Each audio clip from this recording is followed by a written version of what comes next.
Let's be completely honest. Are you happy with your job? The fact is, a huge number of people can't say yes to that. Too many of us are stuck in a job we've outgrown or one we never really wanted in the first place. But we stick it out and we give reasons like, what if the next move is worse? And I've put years into this place.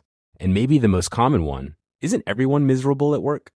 But there's a difference between reasons for staying and excuses for not leaving.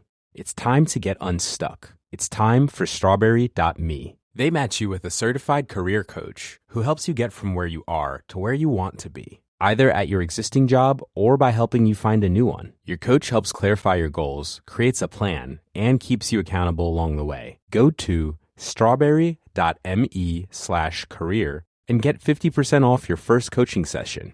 That's strawberry.me/career.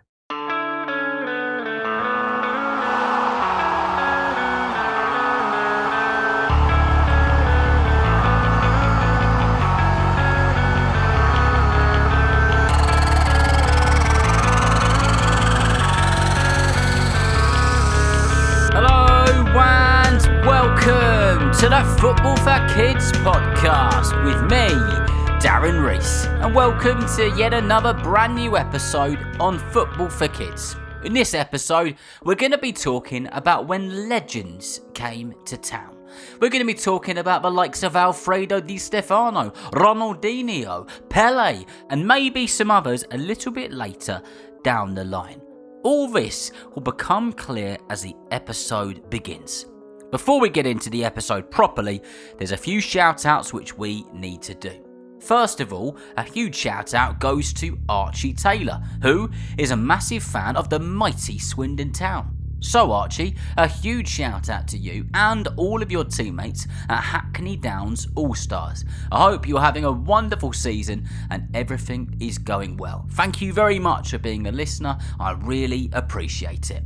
Next up is a massive shout out to Harrison, who is 6 years old and plays for Marine Academy in Plymouth. I know that Harrison, you are a Blackburn Rovers fan and you're a big fan of the Football for Kids podcast as well. So I appreciate that very much. Thank you very much for being a listener and a massive shout out to everybody in your team as well. Right then, let's get on with it, shall we? And let's talk about when legends come to places that you don't really expect to find them.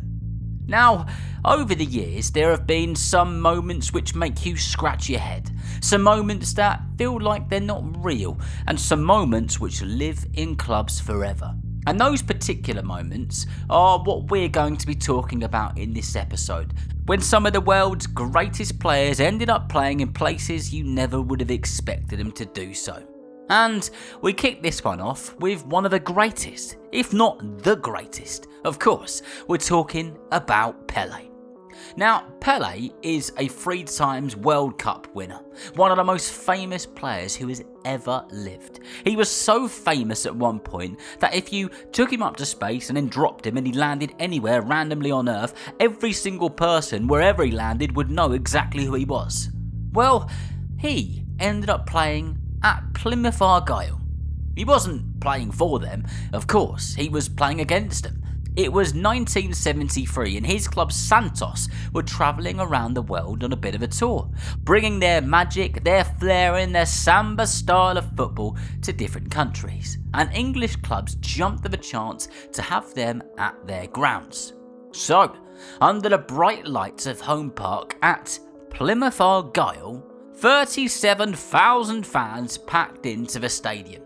Pelé walked onto the pitch. The king of football was right there in the West Country, in Plymouth. You just can't imagine it, can you? But it happened. And the game, well, it didn't disappoint at all. Pelé did what Pelé does. He calmly stepped up and he scored a penalty from the spot. But this wasn't just a story about one man. This was a story about belief. Plymouth Argyle, a team from the lower divisions of English football, went toe-to-toe with one of the best clubs in the world, and they actually won 3-2. Pelé's team got beaten at Home Park, the home of Plymouth Argyle. The legendary Pelé was on the football pitch, and Plymouth somehow still won the game. And that was our first scenario of when a legend came to town. Now, if you thought that one was special, and my goodness was it, here is another one. Another night, another ground, another moment that people have to rub their eyes and say, am I really watching this? Because this time it's not just greatness, it's pure joy, it's a great big smile, it's tricks, flicks and no-look passes, it's Ronaldinho. Now, Ronaldinho is one of the most entertaining footballers to have ever walked onto a football pitch. He was a World Cup winner, a Ballon d'Or winner, the kind of player that made football look easy. He ended up playing at Portsmouth's Fratton Park.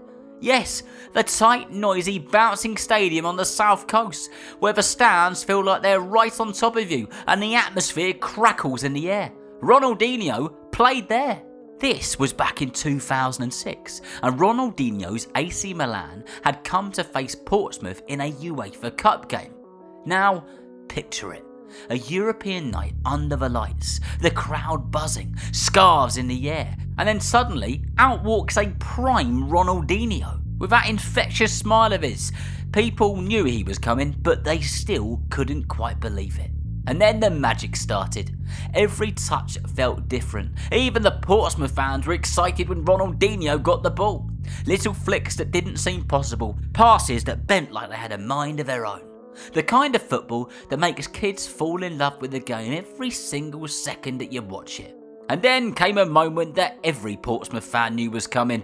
Ronaldinho scored at Fratton Park. However, the game actually ended 2-2.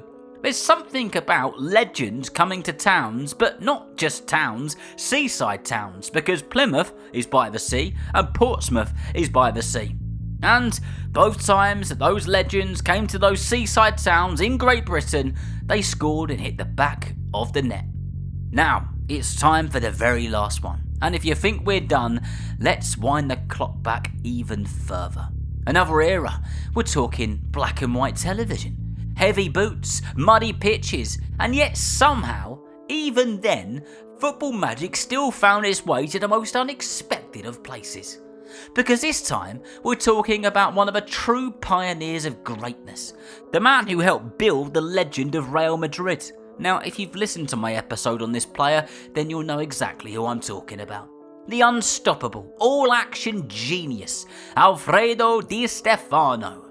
Now, Di Stéfano, a multiple European Cup winner, a Ballon d'Or winner, a player who could do absolutely everything on a football pitch, once ended up playing at Selhurst Park, the home of Crystal Palace.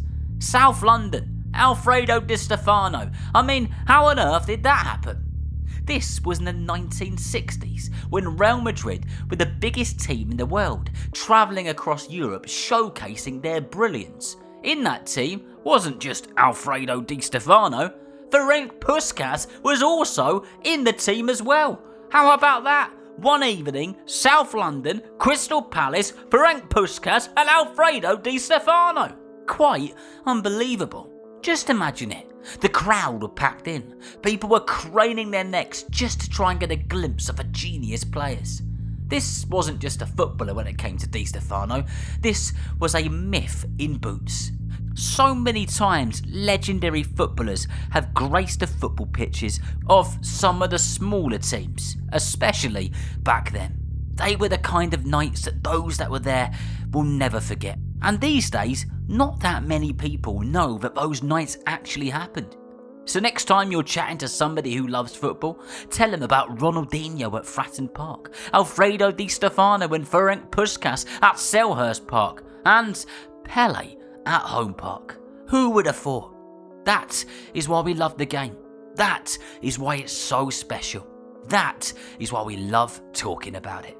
So remember, if you know someone who loves football just as much as you do, then please tell them about the Football for Kids podcast. And whether you're playing football soon, watching it on the telly or pitch side, I hope that you enjoy the game. See you next time.